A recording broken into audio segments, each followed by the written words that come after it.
Kia ora Year 11. This is question 2 from the AS Algebra and Functions test. So I'm going to go quite quickly through these, but if you've got any questions where you want more revision, just leave me a comment and I can do a slower video with lots more examples. So in this section we've got lots of questions with logs and some quadratics and bases and powers. So that's what this is all about. The first one we've got here is an equation where we've got different bases. So you can see we've got 4 here, we've got 8 here, and 32 here. So we can't do much with this equation as it stands. We need to get the bases equal. So 4, 8, and 32 are all powers of 2. So we're going to start off by going 2 squared to the power of 2x times 2 cubed to the power of x minus 1 is equal to 2 to the power of 5. Now we're going to multiply out the powers, and we get 2 to the power of 4x times 2 to the power of, well, it's 3 times x minus 1. So expanding those brackets, we get 3x minus 3, and now we have 2 to the power of 5.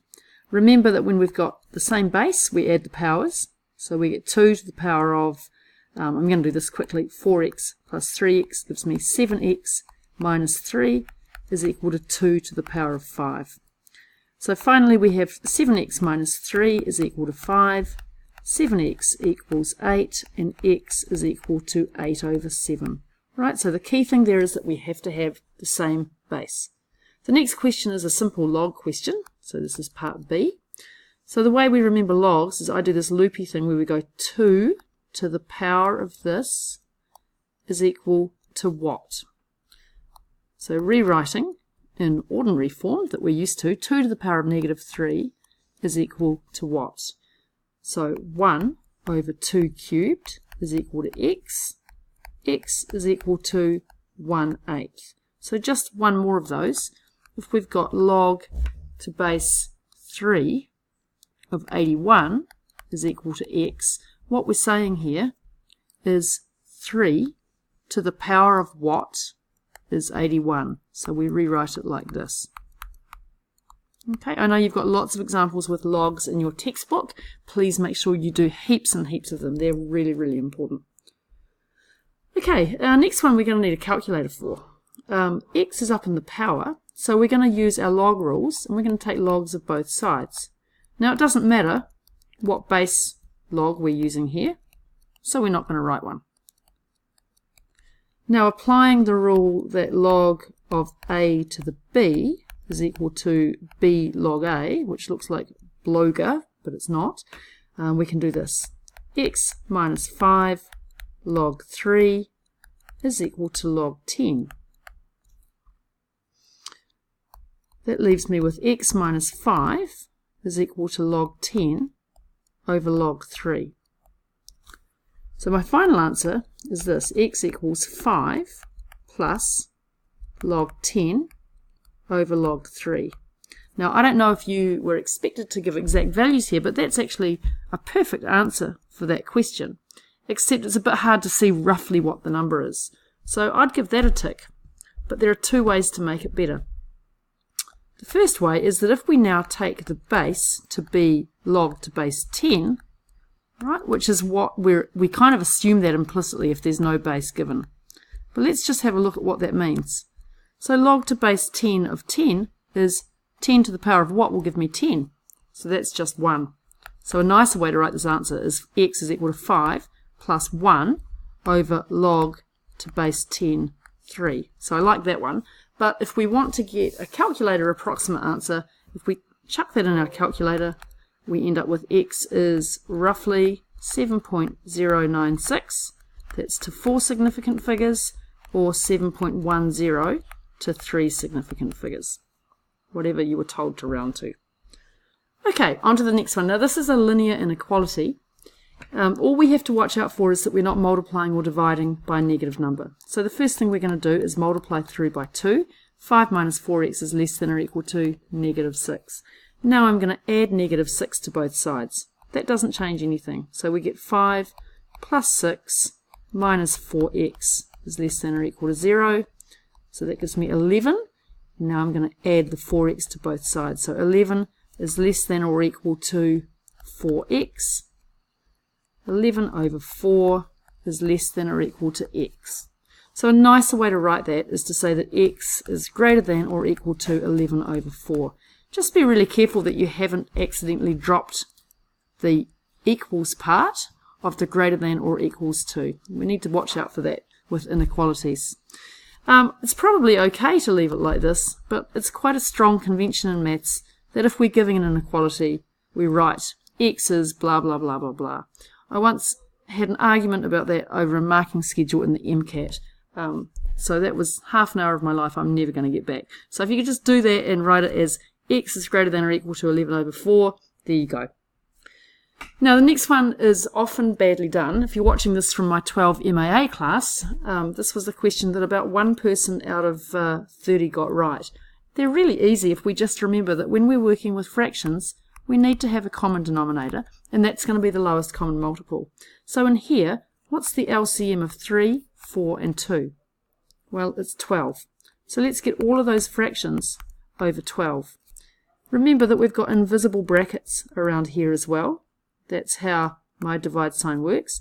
So this first one is going to be 4 lots of x minus 1 over 12 minus 3 lots of x plus 1 over 12 is equal to 6 lots of x over 12. Now I'm multiplying through by 12. What do I get? Well, 4x minus 4 minus 3x minus 3 is equal to 6x. Okay, so once you've done that key step of getting a common denominator, there's really not much to it. We've got x minus 7 is equal to 6x. Negative 7 is equal to 5x. And so x is equal to negative 7 over 5. Next question. So this is a quadratic inequality. We need to make sure that we end up talking about the inequality part. But to solve this, we look at it and we go, well, I can't use factorizing, it's not going to work. So I'm going to use the quadratic formula to get the roots. I also notice from the shape of this that it's going to be a parabola up the right way.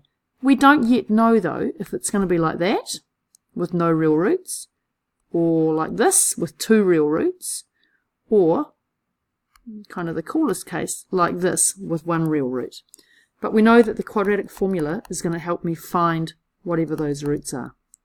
So we start by writing out the quadratic formula, and then we substitute in a, b and c. So a is 1, b is 3, and c is negative 5. And that's going to find the roots if they exist.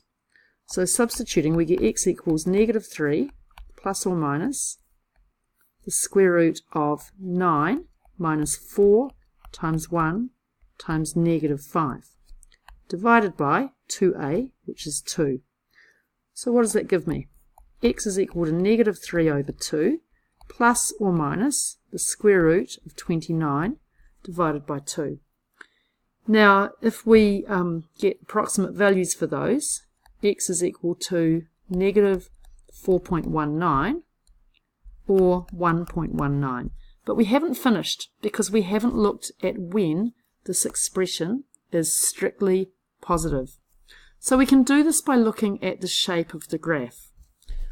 Okay, so we know the 2 roots now. One is here at negative 4.19 and one's here at 1.19. So if we draw that parabola, badly, but there you go, we can see where is it positive. Let's write it out. X squared plus 3x minus 5 is strictly positive.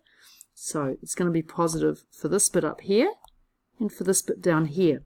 We have to write that as 2 separate regions. So we have x is greater than negative 3 over 2 plus root 29 on 2, or x is less than negative 3 over 2 minus root 29 on 2. Or you could write that with the decimal approximation. So x is less than negative 4.19 or x is greater than 1.19. Now notice that I said or here, I didn't say and, because x can be in either of those regions, but x can't be 2 things at once. So it's or. Right, next question. This is a quadratic, and so to solve a quadratic, we need to have the right-hand side equal to 0, because we use the 0 property to make sense of these things. So we've got x squared plus x minus 12 is less than or equal to 0. thankfully, this is a nice, easily factorizable one. So we have x plus 4 times x minus 3 is less than or equal to 0. Let's draw that parabola. This time, we're looking for the part where it's negative. So where will that be? Well, it will be between those two values, including the endpoints. So we're going to have negative 4 is less than or equal to x is less than or equal to 3. So the shape of the parabola really helps you with these inequalities. Now the next one is a cubic. We have to solve this. X minus x cubed is negative. Over this year you're going to do a lot with cubics and the shapes of graphs. But for now, we're going to solve this by factorizing like this. X times 1 minus x squared is negative. We can factorize this because it's the difference of two squares. So we get 1 plus x, 1 minus x is negative. Now there are two ways to go from here. The first way is to know a little bit about the shapes of cubics. So a cubic that's in the form x cubed blah blah blah is going to go something like that, right? It starts really negative and then it goes whoosh. This cubic is going to be the other way around because it's a negative x cubed one. So it's going to go something like this, right? Down, up, down. That's quite loose reasoning, and so what you might prefer to do is to find the roots of the cubic, like we do for the roots of the quadratic, and then do a little table of values to identify where it's negative. So what will the roots be? The roots, or the solutions, imagining that that was equal 0. Well, the roots are going to be x equals 0, negative 1, or 1. So we want to figure out where this thing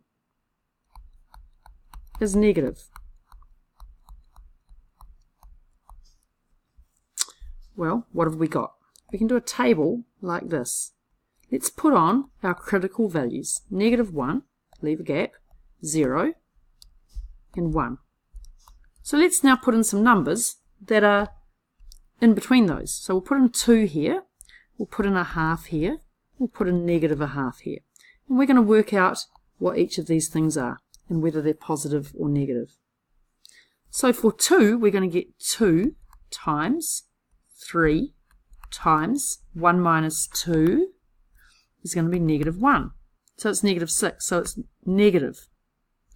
What about when it's 1 half? Well, we're going to have 1 half times 1 and a half, 3 over 2, times 1 take away a half, which is a half.